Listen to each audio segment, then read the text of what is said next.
આપણે આગળના વિડીયોમાં વિજ્ઞાનમાં ધોરણ 10માં વ્રજ એસાઇનમેન્ટના જે પ્રશ્નપત્ર 1 2 3 4 5 છે એનો વિભાગ ABCD નો ચેપ્ટર વાઇઝ વિડીયો મૂકીએ છીએ. માં ચેપ્ટર 1, ચેપ્ટર 2, ચેપ્ટર 3 અને ચેપ્ટર 5 એવી રીતના 4 ચેપ્ટરના વિડીયો આપણે ABCD વિભાગના સોલ્યુશન સાથે અને એક્સપ્લેનેશન સાથે મૂકી દીધા છે, તો તમે પ્લેલિસ્ટમાં જઈને જોઈ શકો છો. બરાબર. હવે આજે ચેપ્ટર 6 ના જે પ્રશ્નો પૂછાય છે, ચેપ્ટર 6 ના પ્રશ્નો A, B અને C વિભાગમાં પૂછેલા છે. બરાબર. આપણે એનું સોલ્યુશન ચાલુ કરીએ છીએ. તો વિભાગ A નું સોલ્યુશન, બસ વિભાગ A નું સોલ્યુશન પ્રશ્નપત્ર 1 માં વિભાગ A માં ચેપ્ટર 6 માંથી પૂછ્યું છે પ્રાણીઓમાં નિયંત્રણ અને સંકલન કયા તંત્ર દ્વારા થાય? તો જવાબ આવશે નિયંત્રણ અને સંકલન શેના દ્વારા થાય? બોલજો, વાંધો નહીં. હા, ચેતાતંત્ર દ્વારા. તો જવાબ આવશે ચેતાતંત્ર. બરાબર. છઠ્ઠા ચેપ્ટર માંથી બીજું પૂછ્યું છે વનસ્પતિમાં વૃદ્ધિ અવરોધક અંતઃસ્ત્રાવ કયો? શેમાં? વનસ્પતિમાં વૃદ્ધિ અવરોધક. શું કીધું છે? બોલો, કયો અંતઃસ્ત્રાવ હોય? એબ્સિસિક. સાચું. A B A લખ્યું છે જ ને? ઓકે, બરાબર. પછી અહીંયા જવાબ શું આવશે? કીટાહારી વનસ્પતિમાં સ્પર્શના પ્રતિચાર વૃદ્ધિ આધારિત છે. સાચું ખોટું? બરાબર. કીટાહારી વનસ્પતિમાં સ્પર્શના પ્રતિચાર વૃદ્ધિ આધારિત છે, તો જવાબ આવશે ખોટું. હવે અહીંયા આપ્યું છે થાઇરોઇડ ગ્રંથિ, બીજું આપ્યું છે એડ્રિનલ ગ્રંથિ. તો થાઇરોઇડ ગ્રંથિ શેમાં આવશે? થાઇરોક્સિન માટે. અને એડ્રિનલ એડ્રેનાલિન. આ જોડકા જોડવાના હતા. 21 નંબરનો પ્રશ્ન 22 નંબરનો પ્રશ્ન હતો. બરાબર. આગળ પ્રશ્નપત્ર 2. પ્રશ્નપત્ર 2 માં 6 નંબરમાં બે ચેતાકોષની વચ્ચે આવેલી ખાલી ભાગને શું કહેવાય? તો ખાલી ભાગને કહેવાય ચેતોપાગમ. એવું જ કહેવાય ને? ગમ જ હોય બધે ત્યાં, સમજે? પછી શુક્રપિંડ ખાલી જગ્યા અંતઃસ્ત્રાવ ઉત્પન્ન કરે. તો શુક્રપિંડમાં ટેસ્ટોસ્ટેરોન હોય. શું હોય? આગળ જઈશું. ઉલટી થવી, હેડકી આવીના કેન્દ્રો લંબ મજ્જામાં હોય, તો સાચું. બરાબર ને? પછી અહીંયા આપ્યું છે જોડકા જોડો ઇન્સ્યુલિન અને એસ્ટ્રોજન. તો ઇન્સ્યુલિન ક્યાં આવશે અને એસ્ટ્રોજન ક્યાં આવશે? તો ઇન્સ્યુલિન આવશે અંડપિંડ સ્વાદુપિંડમાં. હમણાં આખી રચના બદલી નાખી. અને એસ્ટ્રોજન ક્યાં આવે? અંડપિંડમાં.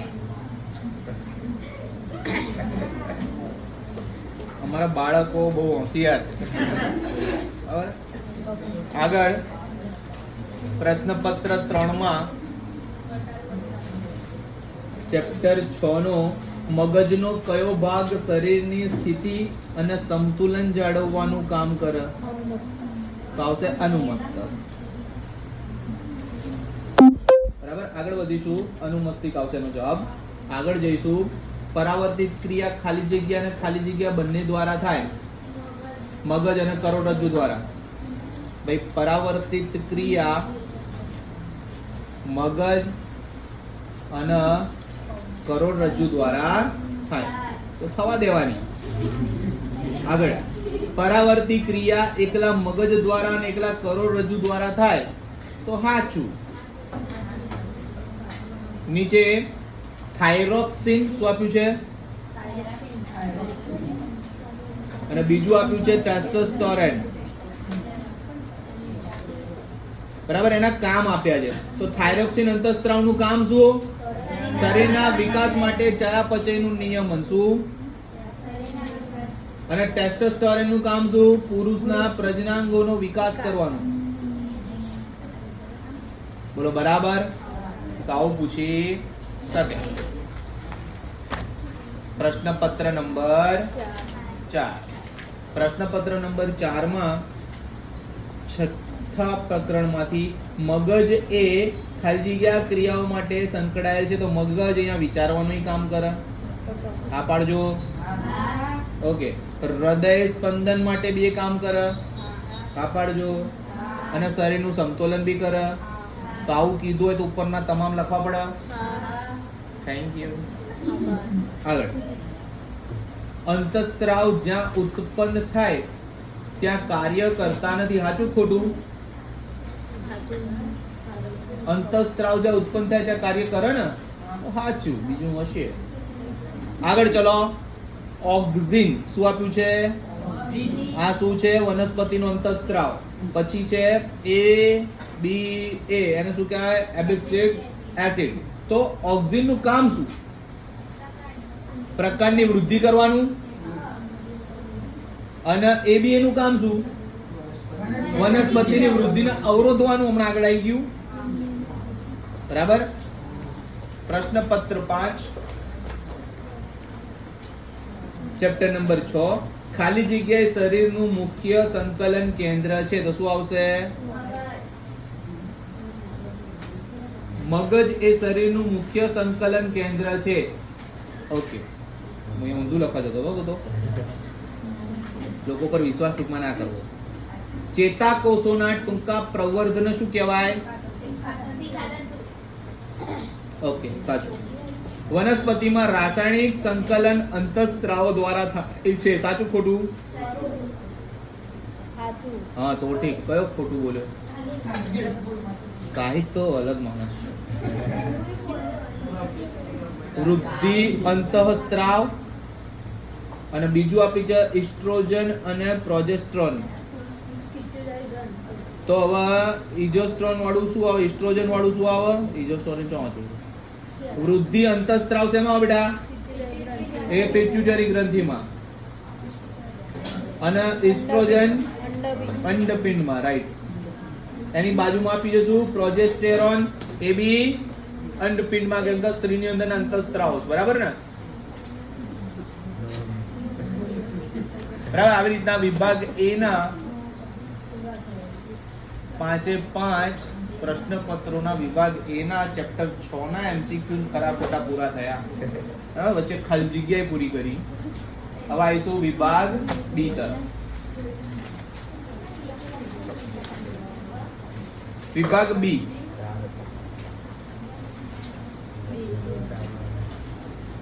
વિભાગ બી માં ચેપ્ટર 6 માંથી સવાલ પૂછ્યો છે. ભાઈ આ ક્વેશ્ચન નો આન્સર મળી ગયો છે?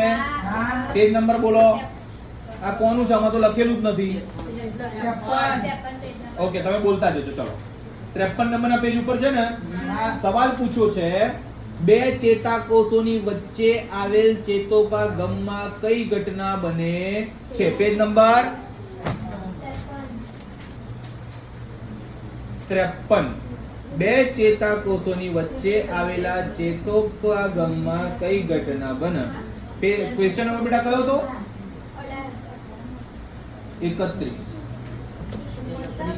31 નંબરનો પ્રશ્ન પૂછ્યો છે. જવાબ જોઈશું. તો બે ચેતાકોષોની વચ્ચે આવેલા ચેતોપાગમ હોય એમાં કઈ ઘટના બને? તો પાસેના બે ચેતાકોષોની ગોઠવણીમાં એક ચેતાકોષના અક્ષતંતુના ચેતાંતો અને બીજા ચેતાકોષના શિખાતંતુ. શું કીધું? એક તો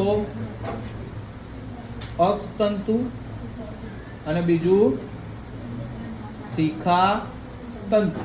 બરાબર. વચ્ચે રહેલા સૂક્ષ્મ અવકાશના ચેતોપાગમ કહેવાય. આ જે જગ્યા એને ચેતોપાગમ કહેવાય. અક્ષતંતુના છેડે વીજ આવેગ કેટલા રસાયણો મુક્ત કરે છે? આના છેડે શું હોય? કેટલાક રસાયણો મુક્ત કરે. બરાબર. આ રસાયણો ચેતોપાગમમાં પસાર થાય, આ જગ્યામાં પસાર થાય. બરાબર. અને પછી ચેતાકોષના શિખાતંતુમાં વીજ આવેગનો પ્રવેશ થાય. એના કારણે આની અંદર વીજ આવેગનો પ્રવેશ થાય. તો તમારે આવી રીતના યાદ રાખવાનું છે. આગળ વધીશું. 32 નંબરમાં વનસ્પતિમાં રાસાયણિક સંકલન કઈ રીતે થાય? વનસ્પતિમાં રાસાયણિક સંકલન કઈ રીતે થાય?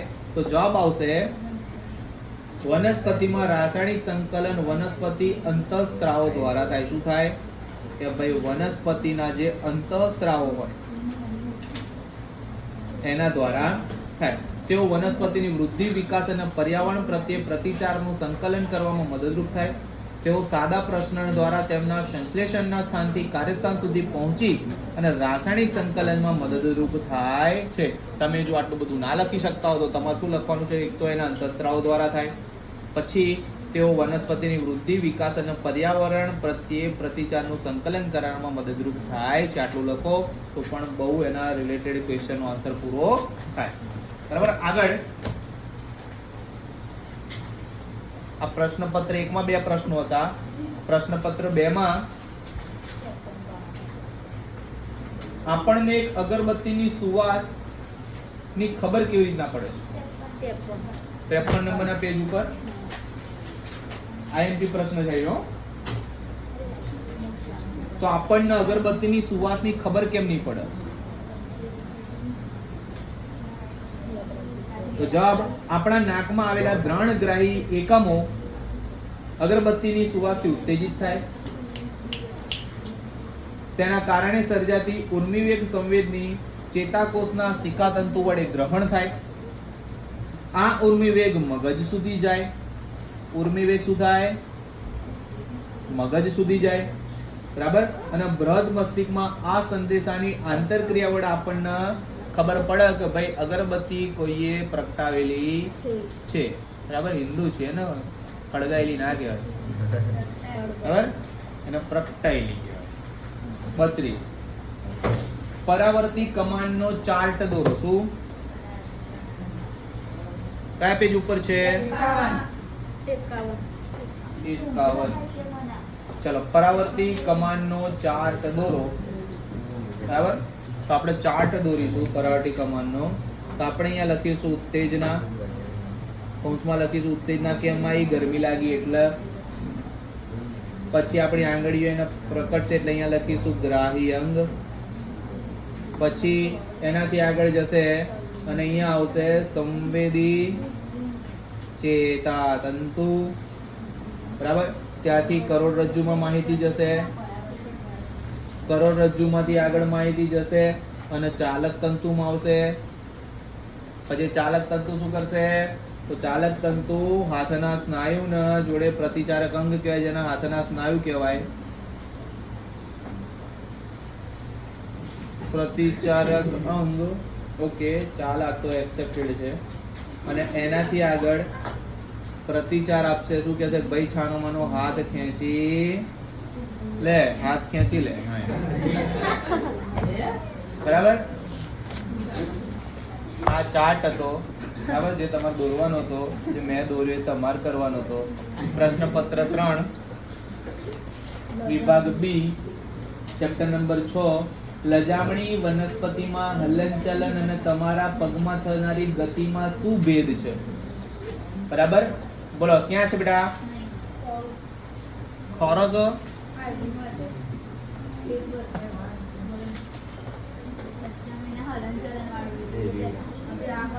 પેજ નંબર બોલ ને ભાઈ. 56 નંબરમાં પેજમાં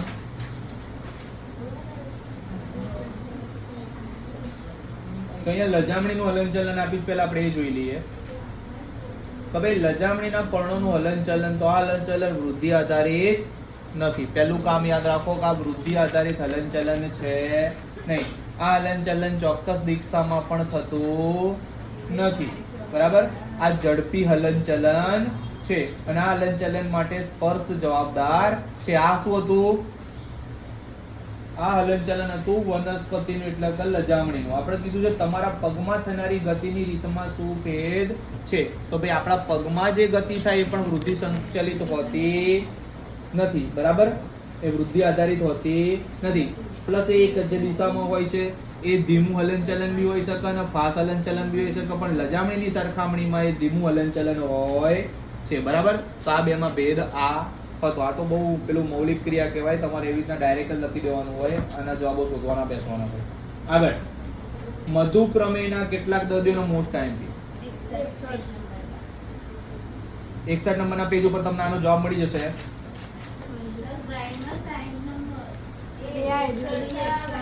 આજે બોલીને એમ કે ઊંઘી જાવ વળી પાછી.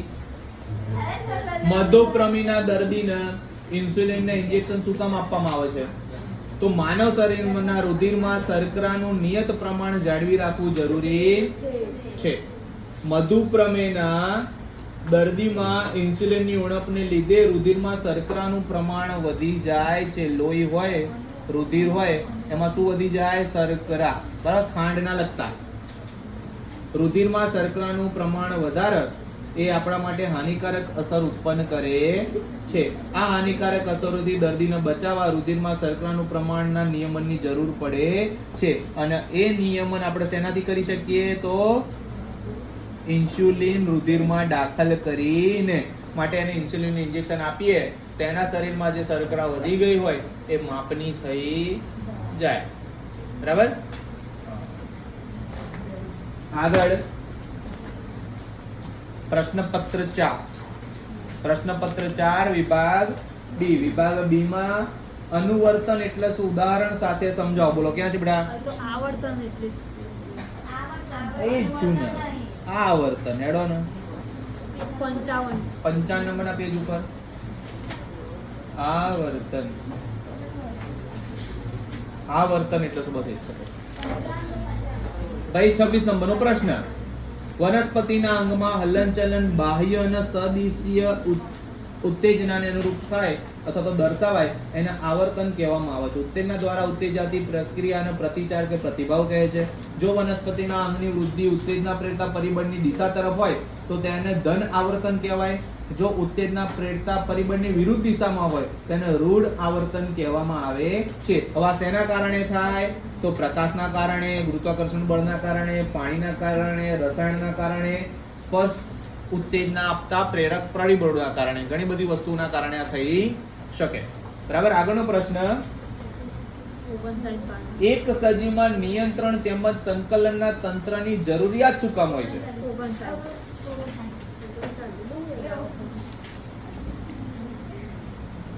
ઓકે છે, બરાબર.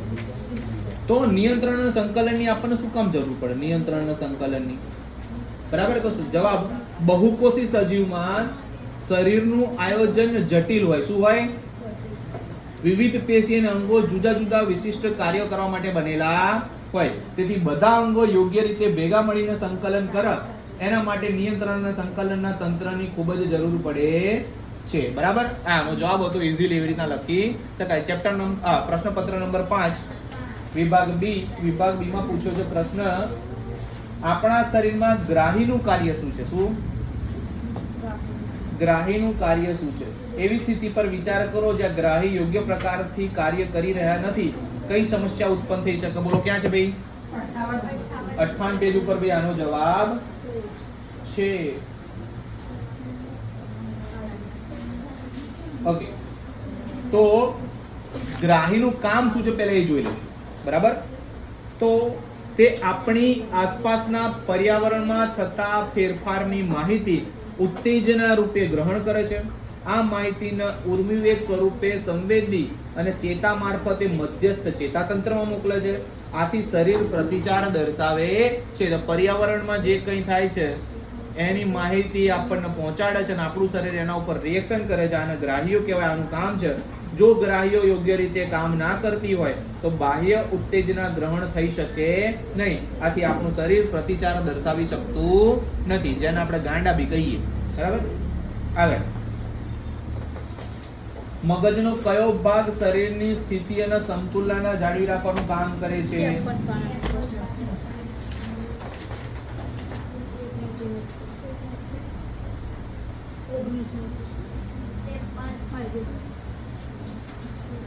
ઓકે, તો મગજનો અનુમસ્તિષ્ક ભાગ કયો? એમાં પહેલો પ્રશ્ન હતો અનુમસ્તિષ્ક ભાગ હોય ને મગજનો, એ સમતોલન જાળવવાનું કામ કરતો હોય. આગળ એક બીજો સવાલ પૂછ્યો છે, પરાવર્તી ક્રિયામાં મગજની ભૂમિકા શું છે? તો પરાવર્તી ક્રિયામાં મગજ શું કરે? બરાબર. સામાન્ય રીતે પરાવર્તી ક્રિયા કરોડરજ્જુ વડે થાય અને તેમાં મગજની કોઈ સક્રિય ભૂમિકા હોતી નથી. આમ છતાં પૂર્વવ્રત સૂચનાઓ મગજ સુધી જાય છે. કેટલીક પરાવર્તી ક્રિયાઓ જેવી કે સ્વાદિષ્ટ ખોરાક જોતા મોંમાં પાણી આવવું, હૃદયના ધબકારા વધી જવા, શ્વાસોશ્વાસની ક્રિયા થવી, ઉદરોપટલનું હલનચલન થવું, છીંક આવવી, બગાસું ખાવું, આંખના પલકારા થવા, આ બધું મગજ સાથે સંકળાયેલું છે. બરાબર, ઈઝી હતું. આ રીતના વિભાગ બી પૂર્ણ થાય અને વિભાગ સી માં એક પ્રશ્ન પૂછેલા છે, આપણે એની ચર્ચા કરી લઈશું. એટલે વિભાગ સી પૂરો થાય એટલે આપણે 5 ચેપ્ટર પૂરા થઈ જાય. તો પ્રશ્નપત્ર 1 માં વિભાગ સી માં શું પૂછ્યું છે? પરાવર્તિત ક્રિયા સવિસ્તર સમજાવો. અને બીજું પૂછ્યું છે પરાવર્તિત કમાનની આકૃતિ દોરો. જે મેં દોરી દીધી છે એટલે પરાવર્તિત ક્રિયા સવિસ્તાર સમજાવો એ કીધું છે. પેજ નંબર બોલો બેટા, 51 પેજ ઉપર છે. તો પરાવર્તિત ક્રિયા એટલે શું? તો સાંભળો. પરાવર્તિત ક્રિયામાં સંકળાયેલી સંવેદી ચેતા અને પ્રેરક ચેતાના કરોડરજ્જુ સહિતના જોડાણને પરાવર્તિત કમાન કહેવામાં આવે છે. આમ સંવેદી અને ચાલક સંદેશાનો કરોડરજ્જુમાંથી પસાર થતો ચેતો માર્ગ પરાવર્તિત કમાનની રચના કરે છે અને તે ખૂબ જ ઝડપી પ્રતિચાર આપે છે. પરાવર્તિત કમાનનો અર્થ નીચેના ઉદાહરણ ઉપરથી સ્પષ્ટ થાય છે. બરાબર, કોઈ પણ એક ઉદાહરણ આપવાનું. મેં જે પેલું કોષ્ટક દોરીને તમને હમણાં સમજાવ્યું, ચાર્ટ દોરીને સમજાવ્યો, એમાં ગરમ જગ્યા ઉપર હાથ અડી ગયો હતો તો કરોડરજ્જુએ આખું ઇન્ફોર્મેશન લઈને તમને શું કીધું કે ભાઈ હાથ ત્યાંથી લઈ લે. આપણે સૂરજ હમણાં હાથ લઈ લીધો ને એવી રીતે. આગળ તો પ્રશ્નપત્ર 2 માં વિભાગ સી માં પ્રશ્ન પૂછ્યો છે, અનૈચ્છિક ક્રિયા અને પરાવર્તિત ક્રિયાઓ એકબીજાથી કેવી રીતે અલગ પડે છે? કઈ ક્રિયા? અનૈચ્છિક ક્રિયા અને ઐચ્છિક ક્રિયા નહીં, પરાવર્તિત ક્રિયા. કયા નંબર ઉપર છે બેટા?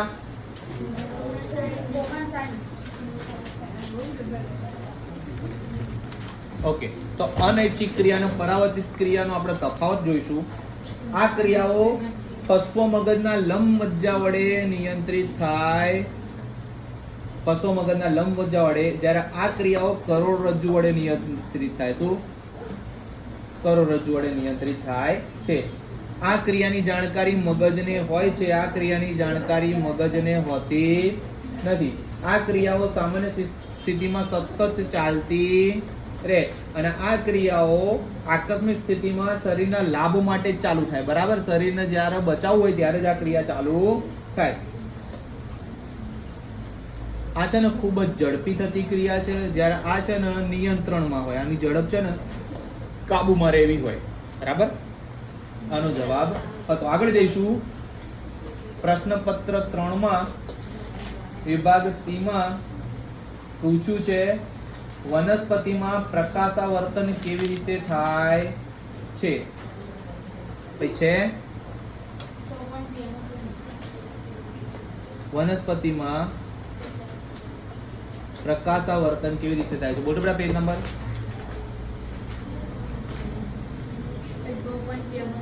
પણ તું પેજ નંબર તો બોલ. એવું સમજાય તો 6.2 માં કીધું છે વનસ્પતિમાં પ્રકાશાવર્તન કેવી રીતના થાય છે, આપણે એ જોઈશું.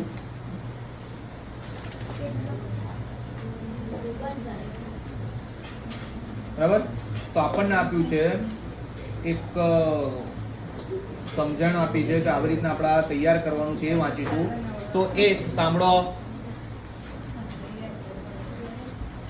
એક કાચની બોટલ લેવાની, એમાં પાણી ભરવાનું ને એમાં એક છોડ મૂકવાનો. ઉદાહરણ તરીકે મનીવેલ મૂકવાની. મનીવેલને આપણે બારી આગળ મૂકીશું. જે જગ્યાએ પ્રકાશ આવતો હશે ને એ બાજુ આગળ વધવાની ચાલુ થશે. તો આ બતાવે છે કે જે બાજુ પ્રકાશ મળતો હોય એ બાજુ એની વૃદ્ધિ ચાલુ કરી દેશે. એને વનસ્પતિમાં પ્રકાશાવર્તન કહેવામાં આવે છે. બીજું, તમે જ્યારે દરિયા કિનારે કે ગમે ત્યાં જાઓ તો નાળિયેરીના ઝાડ તમારા જેવા સીધા ના હોય, ને ગમે તે આડાવડા વળી ગયા, નમી ગયા હોય, તો એ બી પ્રકાશાવર્તનના કારણે થયું હોય.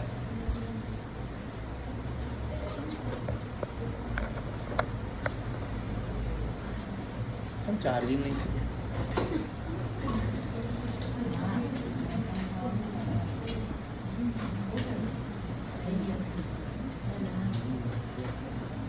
આમાં ચાર્જિંગ ચાલુ છે?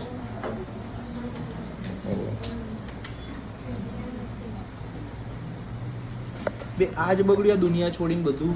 વનસ્પતિમાં જોવા મળતા વિવિધ અંતઃસ્ત્રાવ સમજાવો. બરાબર, પેજ નંબર 54 55. હા, મળ્યા. તો વનસ્પતિમાં વિવિધ અંતઃસ્ત્રાવમાં પહેલો આવે વૃદ્ધિ પ્રેરક અંતઃસ્ત્રાવ. શું આવે? વૃદ્ધિ પ્રેરક અંતઃસ્ત્રાવમાં એક આવે ઓક્સિન. કયો આવશે? તે પ્રરોહના અગ્રભાગે સંશ્લેષણ પામે, તે કોષની લંબાઈમાં વૃદ્ધિ કરે. જ્યારે વનસ્પતિ એક બાજુથી પ્રકાશ પડતો હોય ત્યારે ઓક્સિન પ્રકાશ ન પડતો હોય તે બાજુ પ્રસરણ પામે. ઓક્સિનની ચોક્કસ સાંદ્રતા પ્રકાશથી દૂર રહેલી પ્રરોહના કોષોની લંબાઈમાં વૃદ્ધિ ઉત્તેજિત કરે. આથી વનસ્પતિ પ્રકાશ તરફ વળતી જોવા મળે. આમ ઓક્સિન પ્રકાશાવર્તન માટે જવાબદાર છે. પછી આમાં બીજો આવે જિબ્રેલિન. હવે જિબ્રેલિન શું કરે? તો પ્રકાંડની વૃદ્ધિમાં મદદરૂપ થાય. પછી આવે સાયટોકાઇનિન.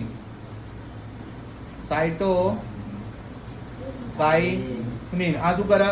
ઝડપથી કોષ વિભાજન થતું હોય તેવા વિસ્તારોમાં કુદરતી રીતે તેનું સંકેન્દ્રણ વધારે અને ફળ અને બીજના તેની સાંદ્રતામાં વધારો કરે અને અહીંયા એવું કહેવાય કે કોષ વિભાજન પ્રેરે. પછી બીજું આવશે વૃદ્ધિ અવરોધક અંતઃસ્ત્રાવ. શું આવશે? વૃદ્ધિ અવરોધક અંતઃસ્ત્રાવ. પહેલું એમાં એક છે અબ્સિસિક. પૈસો તો એ બી એ ને જાગો છો ને? તે વનસ્પતિની વૃદ્ધિનો અવરોધ, તેથી તેની અસરથી પર્ણો કરમાઈ જાય છે. આવા અંતઃસ્ત્રાવ હોય કે જે ઝાડનું ઉગવા ના દે. બોલો આગળ પ્રશ્નપત્ર નંબર 5 છેલ્લો ક્વેશ્ચન. મગજના વિવિધ ભાગોના નામ દર્શાવો. કયા નંબર પર? 52. હવે મગજના વિવિધ ભાગો. બરાબર, તો મગજ 3 ભાગોમાં બનેલું હોય. બરાબર, ઘણા તે કે ના હોય, એ કુદરતની ગિફ્ટ કહેવાય. અગ્ર મગજ, પછી કયું આવે? મધ્ય મગજ, અને ત્રીજું કયું આવે? પશ્વ મગજ. તો અગ્ર મગજનું કામ શું હોય? બટા લઈ લે. તે મુખ્યત્વે બૃહદ મસ્તિષ્ક ધરાવતો અને વિચારવા માટેનો મુખ્ય ભાગ. કેવો? વિચારવા માટેનો મુખ્ય ભાગ છે. તે વિવિધ ગ્રાહ્ય એકમોમાંથી સંવેદનાઓ મેળવવા માટેના વિસ્તારો આવેલા છે. અગ્ર મગજ શું કામ કરે? તો સાંભળવાનું કામ કરે, પછી સૂંઘવાનું કામ કરે અને જોવાનું કામ કરે. બરાબર, આને વૈજ્ઞાનિક ભાષામાં કહેવાય શ્રવણ, દ્રષ્ણ અને દ્રષ્ટિ. આ બધા માટે તેમાં અલગ અલગ વિસ્તારો બનેલા હોય. તેમાં સહનિયમન માટે સ્વતંત્ર ક્ષેત્રો આવેલા હોય. આ વિસ્તારોમાં વિવિધ ગ્રાહ્ય એકમોમાંથી પ્રાપ્ત થતી માહિતીઓને તેમજ મગજમાં સંગ્રહાયેલી માહિતીઓને સંકલિત કરી સંવેદનાઓનું અર્થઘટન કરવામાં મદદરૂપ થાય છે. પછી બીજું મગજ કયું આવે? મધ્ય મગજ. બરાબર, તે ચતુષ્કાય મગજનો મધ્ય ભાગ છે. તેમાં દ્રષ્ટિ અને શ્રવણ ની પરાવર્તિત ક્રિયાના કેન્દ્રો આવેલા હોય. દ્રષ્ટિ અને શ્રવણ આના શું આવેલા હોય? પરાવર્તિત કેન્દ્રો. આ કામ કરે, આ ડિસિઝન લે, એનો મતલબ એવો થયો. અને ત્રીજું પશ્વ મગજ. કયું મગજ? તો કોણ છે?